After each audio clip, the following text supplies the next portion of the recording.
Invito sul palco Valzhyna, Mort e Ishion Hutchinson, che sono accompagnate da Moira Egan e la signora Erminia Caccese, che dovrebbe essere l'interprete.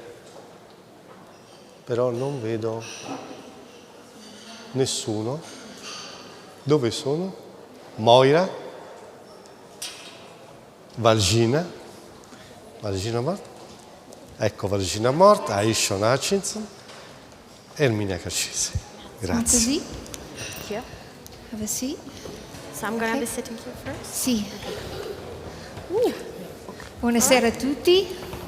Good afternoon. Sono molto felice di essere qui con Valzhyna Mort e Ishion Hutchinson.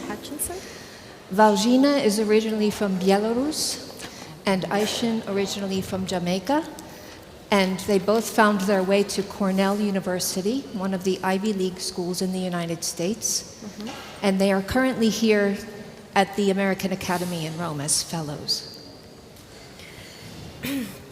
Buonasera a tutti, sono estremamente lieta di essere qui questa sera con Valzhyna Mort e Ishion Hutchinson, due poeti che attualmente vivono negli Stati Uniti e sono entrambi insegnati alla Cornell University, che fa parte della Ivy League Schools, e sono attualmente presso l'American Academy come borsisti. We should be really pleased and honored to be in the company of these two extremely fine poets whose books are published with Farrar, Straus and Giroux in the United States, which has one of the most interesting and prestigious lists of poetry in that country. Siamo veramente fortunati a essere qui questo pomeriggio in compagnia di questi gradevolissimi ospiti, i cui libri sono attualmente pubblicati negli Stati Uniti dalla casa editrice Farrar, Straus and Giroux, che è una delle case editrici più prolifiche per quanto riguarda la pubblicazione di poesie. And it's a pleasure to have a conversation with them, as we did the other day at lunch, which I'm just hoping to replicate without the food. And my first question for our poets is, if we can consider poetry as a kind of legacy or lineage, could you talk about your mentors, whether in person or in your reading, the poets who have influenced you, and what the influence on you has been? Sono qui per avere una conversazione con i nostri ospiti, proprio come ho avuto con loro una piacevolissima conversazione a pranzo l'altro giorno, quindi speravo di poterla replicare questa volta senza cibo. E la mia prima domanda è questa: se la poesia può essere considerata un lignaggio, una casata, un lascito perenne, vorrei che mi parlaste dei vostri metodi, delle vostre influenze, se siano stati poeti che avete incontrato personalmente oppure attraverso i libri, e appunto vorremmo sapere di più circa quelle che sono state le vostre influenze. Buongiorno a tutti. I'm very happy to be here with you, with Moira and with Ishion. Thank you so much for being here. So I'm going to give an answer that perhaps would irritate a bit people who teach literature. Buon pomeriggio a tutti, sono molto lieta di essere qui questo pomeriggio con tutti voi, con Moira e con Ishion. Allora vi darò una risposta che forse potrebbe risultare irritante per i docenti di letteratura. I come not from a literary legacy. I am a poet from Belarus. I am a child who was born in the Soviet Union in 1981. And so my legacy is not literature, but impossibility of literature, impossibility of language. Non ho un vero e proprio lascito, una casata per quanto riguarda il mio background in letteratura. Vengo però dalla Bielorussia, sono stata una bambina che è nata nell'ex Unione Sovietica ormai nel 1981, quindi più che di lascito, più che di lignaggio, parlo della impossibilità di avere un tale lignaggio, della impossibilità del linguaggio. The two post-World War II Belarusian writers, Olesya Domovich and Svetlana Alexievich, and I know that Svetlana Alexievich, Belarusian Nobel laureate, is translated into Italian and is read here in Italy and loved, which is very important. They are the foundation on which my generation stands today. So one is Svetlana and the other one is the first one.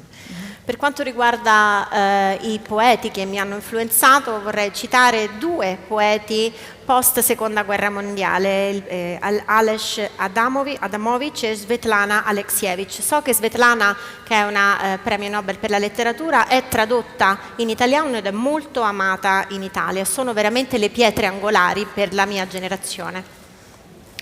Ales Adamovich was a teenager who took part in the partisan movement during World War II. He wanted to be a writer, and after the war he said that fiction was impossible because our reality was unimaginable. So what could literature offer? What kind of imagination could literature offer against the unimaginable reality?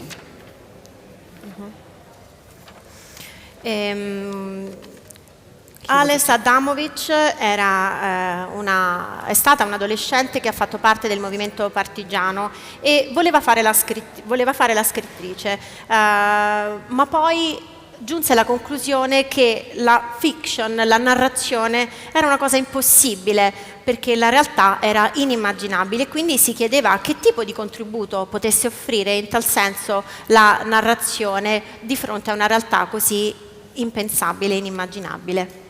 And so he said that our literature would be testimony, only witness could speak, and as you know, that's the legacy that Svetlana Alexievich follows in her books. And in these past months, we've seen the horrific and great amount of testimony that comes out of Ukraine, and in the past 2 years, great amount of horrific testimony that comes out of Belarus that is occupied by Lukashenko's regime. E quindi si disse, Adamovich, la letteratura può essere soltanto di sostegno a quelli che sono i veri protagonisti, i veri testimoni, che sono i soli ad avere il diritto di parlare, ed è proprio loro, attraverso i loro occhi, che possiamo parlare e riconoscere la tragedia che si sta sviluppando negli ultimi mesi in Ucraina, ed è proprio attraverso queste testimonianze che si può narrare quello che è accaduto negli ultimi 2 anni in Bielorussia, che è attualmente occupata dal regime di Lukashenko. Perhaps in different circumstances, I would have given a very different answer, but with what's happening in Ukraine right now, all I can think about is that I do not know my legacy yet, because my life is going to be defined by the events that are unfolding right now, and all of my writing is going to come post-war, and in that, perhaps the most helpful tradition for me would be the Polish tradition. E quindi probabilmente in diverse circostanze, in un diverso momento storico, avrei dato una risposta diversa a questa domanda, ma ora, con quello che sta accadendo in Ucraina, posso dirvi che non so ancora qual è il mio lascito, quale sarà la mia eredità, non so, ma so che la mia vita d'ora in avanti sarà definita dagli eventi che proprio adesso si stanno sviluppando, e che la mia poesia da oggi in poi sarà una poesia post-bellica, e posso però certamente fare riferimento alla tradizione polacca come una tradizione per me importante. Ishion. Yes. You. I am here. Good afternoon. Thank you, Moira, for creating this space for us to have this conversation. And always a pleasure to be on stage with Valzhyna. The question of legacy, I think where Valzhyna just left it there, is my own position. It's a very fraught question. It's one that the poet herself or himself cannot quite answer, because one is living in real time, trying to make sense of language as it comes to you, or as you try to seek it out. Buon pomeriggio a tutti e grazie Moira per aver reso possibile questa conversazione. È sempre un piacere partecipare a eventi come questo odierno. La domanda che riguarda il nostro lascito, la nostra eredità, per noi poeti è sempre una domanda a cui è difficile rispondere, perché la nostra vita e la nostra poetica si sviluppa insieme agli eventi che accadono, e anche il nostro linguaggio viene influenzato di conseguenza. That said, I also share some of Valzhyna's, I might call it anxieties around claiming a tradition, in that I am from the Caribbean, which was a place created out of violence, out of imperial violence, and the way lives are formed is still shaped by that violence. So my position is always one of resistance, one of trying to push against the influences of colonialism. And language is the most contested area of trying to reconcile with oneself, that very, very difficult impossibility of living. E detto questo, anche io condivido e vivo alcune delle contraddizioni di cui ha parlato Valzhyna. Perché? Perché provengo dai Caraibi, che sono un paese nato dalla violenza imperiale. Quindi da un lato le nostre vite di fatto di noi caraibici sono ancora tutt'oggi plasmate dalla violenza imperialista, e quindi quando parlo di contraddizione intendo che da un lato ho la spinta alla riconciliazione, ma dall'altro una voglia di resistere all'influenza e alla lingua del colonizzatore. And even saying that, I am speaking in English, so my tradition is already speaking for me. I am preempted without me having to say anything other than speak, and there it is, English. So that's an embattled position to be in. And I search for poets within that tradition that helps me to resist the tradition itself. And those poets are numerous. The great tradition of British poetry reaching back into, especially for me, the 17th century. That's the poetry that excites me the most in English poetry. But I adore and revere Caribbean poets who have also created a space for someone like myself to continue the traditions that are building in the Caribbean. I'm from an English-speaking island, but it's a bilingual island, so there's a multiplicity of languages already there. So my challenge as a poet is to figure out how to harness these. So you have the official canon that is overbearing, but also the living canon that is the space in which I, as a poet, find myself operating. E di fatto vi sto parlando in inglese, quindi la mia tradizione, il mio lascito parla già di per sé, senza che io dica niente. Il fatto solo di parlare in questa lingua definisce me stessa e la mia posizione. Quindi sì, questa è una posizione difficile da mantenere e da definire, ed è proprio attraverso la poesia che provo, come ho detto, in questa contraddizione, a resistere alla tradizione. Quanto alle influenze, certamente i poeti britannici del XVII secolo sono per me un grande punto di riferimento, e adoro i poeti caraibici, cui voglio dare un seguito con il mio contributo. Tornando all'inglese, l'isola dalla quale provengo è un'isola anglofona ma di fatto bilingue, e quindi questo spazio geografico e fisico mi fornisce gli elementi per poter perpetrare questa tradizione. I'll end by just saying where Valzhyna ended as well with the Polish poets, and to sort of mention a name that we said at lunch the other day with Moira. We were talking about the Polish poet Adam Zajdrowski, who died just now a year ago. So he is one of those poets that I return to, and for one of the reasons Valzhyna returns to him as well, for testimony, to figure out how to inhabit the space of expression that is both confessional but also pushing back against the confessional lyric. E concludo come Valzhyna citando il poeta polacco Adam Szarajewski, che è morto soltanto un paio d'anni fa, e io come Valzhyna penso a lui pensando a come abilitare lo spazio dell'espressione, che è allo stesso tempo lo spazio in cui effettuare una confessione. Yes, thank you. And on that note, and in the interest of time, shall we hear some poems by Valzhyna and then Ishion? Concludo quindi per brevità invitando Valzhyna e poi Ishion a leggere le loro poesie. Molto grazie a Moira per traduttore di poesie. Anche Damiano. Фабрика слез. И зноў па выніках года самых высокіх паказальнікаў дасягнула фабрыка слёз. Пакуль Міністэрства транспарту таптала абцасы, пакуль Міністэрства сардэчных справаў білася ў гістэрыцы, фабрыка слёз працавала па начах.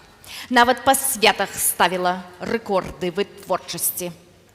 У час, калі станцыя па працоўцы ежы перажоўвала чарговую катастрофу, фабрыка слёз перайшла на эканамічна рэнтабельную перапрацоўку адкідаў мінулага, галоўным чынам асабістых успамінаў.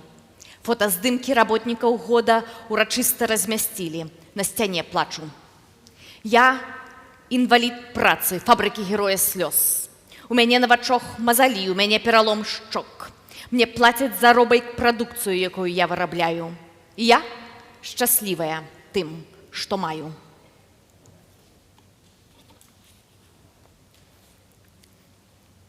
Антыгоня Депеша. Антыгона, з мёртвымі ясна, што да жывых вазьмі мяне ў сёстры. Я таксама высока цаню пахавальны бізнес. Фэст капаю купляю, марафон мама мыла мёртвых. Кулачка я раблю адхоп магіл нашай люксавай сямейнай маёмасці. На клавіатуры для катавання я трымала акорды, каб пальцы расцягнуць, як у вядзьмаркі. Я спаражніла нутро, як мяхі акардэёна для лепшага гуку. Не сакрэцікі, а працу і пакаранне я раздзялю з табою. А плачам твайго брата я пакажу цэлыя лясы непахаваных трупаў. Мы прыбяром, як толькі дзве сястры умеюць прыбраць у хаце. Касцям, што валяюцца, як шкарпэткі, бой попелу на дне каленных місак. Навошта спрачацца з мужчынам пра нямыты посуд, калі нам яшчэ чысціць гару чарапоў да бляску? Выхаваныя статуямі, паставай я сука і кабыла, я цэмент у слязах. Мае магілы заўважыш здалёк, бездакорныя, як дзіцячая скура. Тут гісторыя падыходзіць да канца, як фільм тытрамі магілаў, як фільм безыменнымі тытрамі масавых пакаванняў, кожная яма, кожны пагорак пад падазрэннем. Вазьмі мяне ў сёстры, Антыгона. У гэтай падазронай краіне у мяне ёсць твару агністая рыдлёўка. Io scrivo in due lingue, in lingua bielorussa e in lingua inglese. Questa era bielorussa e adesso in inglese con accento bielorusso. Genesis. I've always preferred Cain. That's a great poem to read in Vatican, I have to say. I've always preferred Cain. His angry loneliness, his lack of mother's love, his Christian sarcasm. Am I my brother's keeper? Asks his brother's murderer. Aren't we, indeed, the keepers of our dead? Let me start again. I prefer apples that roll far from the tree. Dry like a twig is umbilical cord tucked between legs. How did they cut it, Cain? With a stone? Under criminal record, write mother, home. Under weapon, write mother, home. Nocturne for a moving train. The trees I've glimpsed from the window of a night train were the saddest trees. They seemed about to speak, then vanished like soldiers. The hostesses handed out starched linens for sleep. Passengers bent over small icons of sandwiches. In a tall glass, a spoon mixed sugar into coffee, banging its silver face against the facets. The window reflected back a figure struggling with white sheets. The posts with names of towns promised a possibility of words for what flew by. In lit-up windows, people seemed to move as if performing surgery on tables. Chestnut parks sighed the sighs of creatures capable of speech. Radiation, an etymology of soil directed into the future, prepared a thesis on the new origins of old roots, on secret disfiguring missions of misspellings, on the shocking betrayal of apples, on the uncompromised loyalty of cesium. My childish voice, my hands, my feet, all my things that live on the edges of me. Shh, now, the chestnut parks are about to speak, but now they've vanished.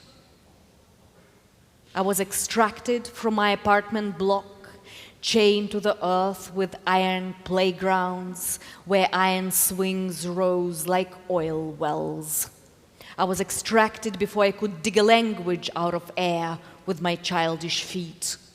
I was extracted by beaks, storks, cranes. See the conductor punching out eyes of sleeping passengers. What is it about my face that turns it into a document, into a ticket stretched out by a neck? Why does unfolding this starched bedding feel like skinning someone invisible? Why can't the spoons, head down, and glasses stop screaming? Shh, the chestnuts are about to speak.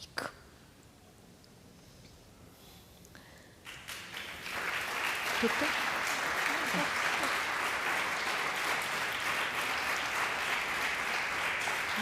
Oh, grazie. Grazie, io voglio one more. Ancora uno. Ancora uno. Questo è un più ottimistico. C'è sex. Yes, that's how I say it, yeah. Poet's biography. I picked your book from Sandeep's shelf.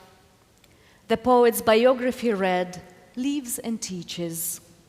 Though the book was fairly recent, it was no longer true. I almost met you once. An almost meeting I remember clearly because of my embarrassment. I was having loud sex in a hotel room while you stood knocking at the door, wanting to give me your book. Now the trains stand frozen in a winter storm, and I pity the trains as if they were shivering butterflies, a whole herd of them, the last of their kind, stuck in the snow England has never seen. Sandeep is cooking dinner, you're dead, the lover's gone, your book in my frostbitten hands. Grazie. Bravo. Congratulations. Ishion. Oh, it doesn't go. Okay. After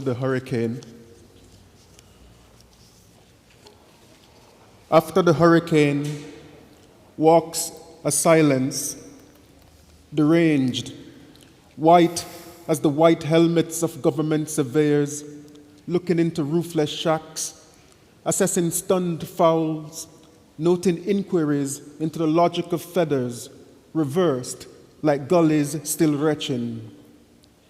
They scribble facts about fallen cedars, spread out like dead generals on leaf medallions. They draw tables to show the shore as rearrange its idea of beauty for the resort villas, miraculously not rattled by the hurricanes, called Cyclops, passage through the lives of children and pigs. The one eye that unhooked banjos from the hills, smashed them in Rio Valley. They record how it howled off to that dark parish St. Thomas, stumping drunk with wire lashes and cramps, paralyzing electric poles and coconut trees, dishing discord among neighbors, exposed, standing among their flattened, scattered lives for the first time.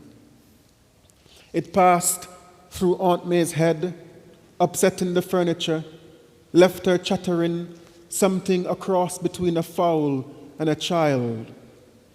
They can't say how it tore down her senses. No words, picking their instruments, flies returning to genuflect at their knees, on Aunt May's face, gone soft.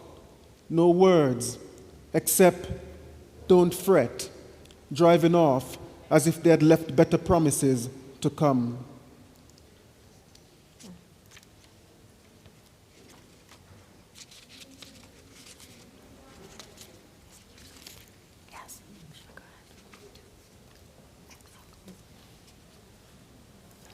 This one is called Bicycle Eclogue.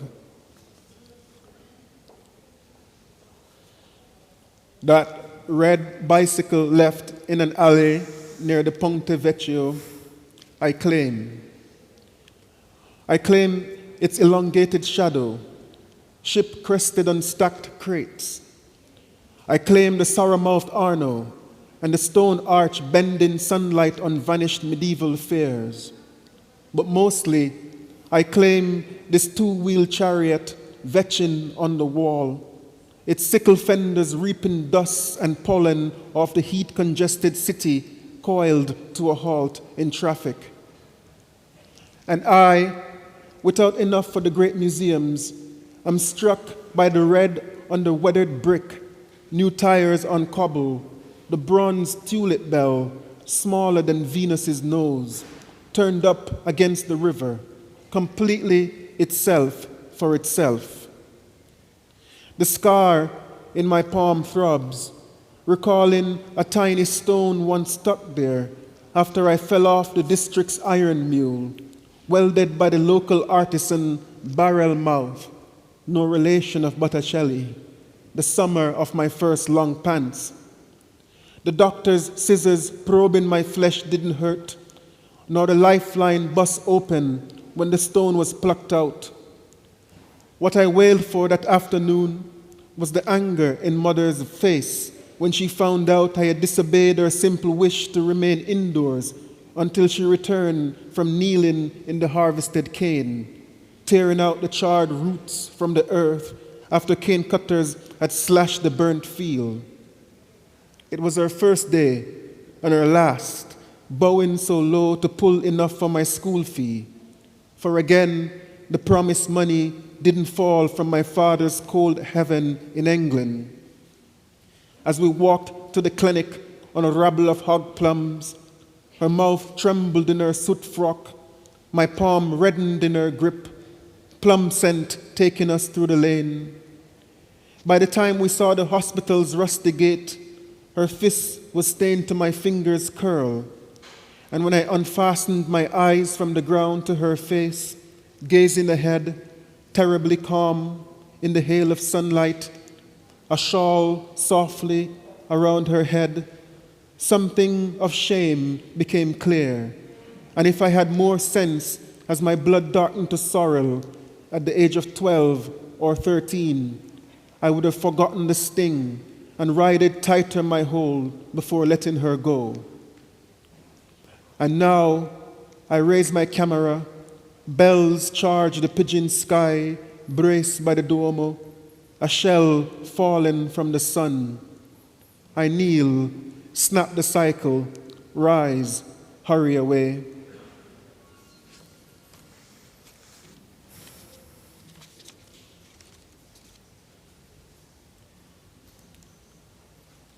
and this one is called Sibelius and Marley.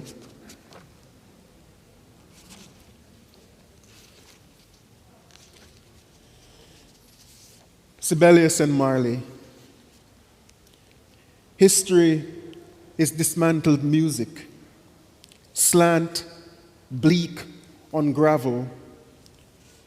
One amasses silence, another chastises silence with nettles, stinging ferns. I oscillate in their jaws. The whole gut listens. The air winces white nights in his talons, sinking myrrh. He wails, and a comet impales the sky with the dual wink of a wasp burning. Music dismantles history. The flambeau in flame in his eyes, with a locust plague, a rough gauze bolting up his mouth, unfolds. So he lashes the air with ropes and roots that converge on a dreadful zero, a golden age. Somewhere, an old film. Dusk solders on a cold, barren coast. There, I am a cenotaph of horns and stones.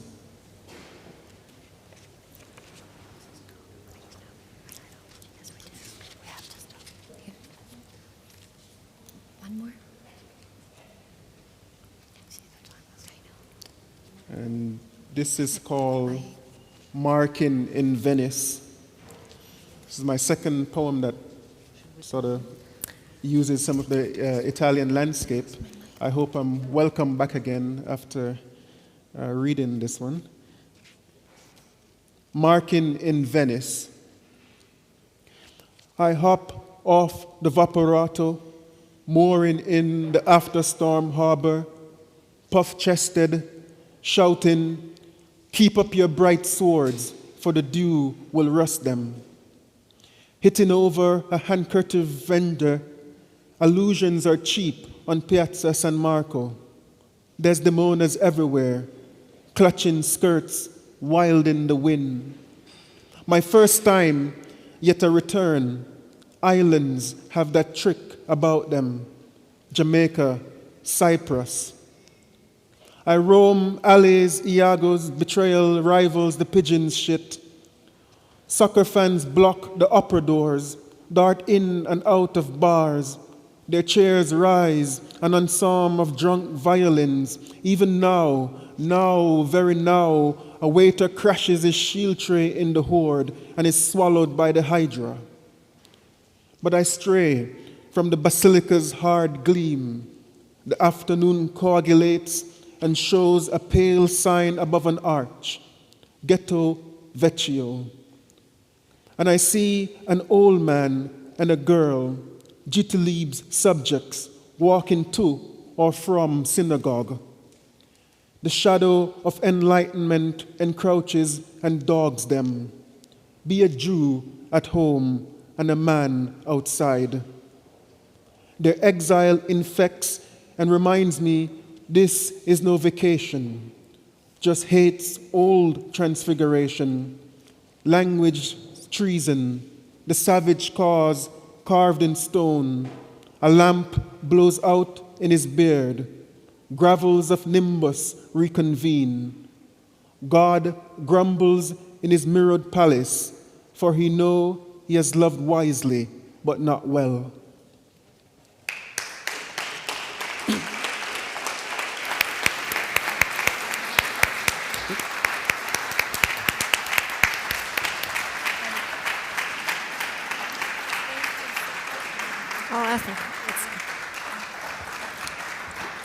Thank you.